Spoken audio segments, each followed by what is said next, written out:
j'ai presque envie de dire que c'est par fidélité à Descartes qu'il va s'éloigner de Descartes. Il prend conscience de ce que je vous ai montré la semaine dernière, les impasses de ce dualisme cartésien qui nous conduit à des impossibilités logiques gravissimes.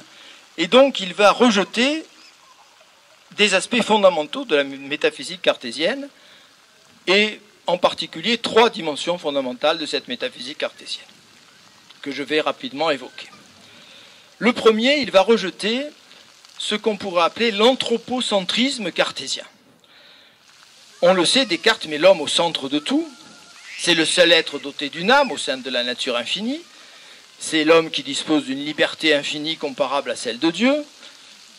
J'ai toujours pensé qu'il s'est produit un petit peu comme une compensation, diraient les psys, au XVIIe siècle. C'est-à-dire qu'au moment même où on découvre que l'univers est infini, que la Terre n'est pas au centre de l'univers, que la Terre est rien du tout dans un univers infini, et donc que l'homme est rien du tout dans cet univers infini, c'est le moment même où, curieusement, vous avez un philosophe qui s'appelle René Descartes qui dit « je vais devenir le maître et le possesseur de la nature ». C'est quand même troublant.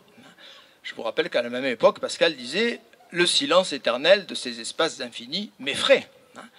Et j'ai toujours pensé que la réaction logique, c'était celle de Pascal, que certains considèrent comme un irrationaliste, ce qui est monstrueux. Il est bien plus rationnel que Descartes en ayant peur de l'infini, alors que Descartes dit tranquillement « pas de problème, l'univers est infini, mais je vais devenir maître et possesseur de la nature, il n'y a pas de problème ». Bon, non, Descartes a un grave problème psychologique sur ce plan-là. Donc il va rejeter l'anthropocentrisme.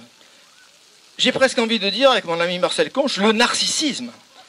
Marcel Conche pense qu'avec Descartes, la philosophie a pris une très mauvaise orientation, alors que les Grecs essayaient de penser le monde, la nature, les éléments.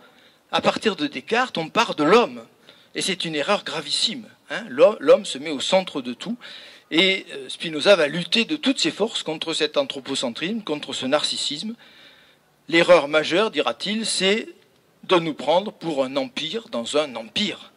Nous ne sommes pas un empire dans un empire, nous sommes membres d'une nature infinie qui existe bien au-delà de nous. Nous sommes une particule infinitésimale de cette nature. On verra comment il corrige cette dimension un peu inquiétante dans sa philosophie.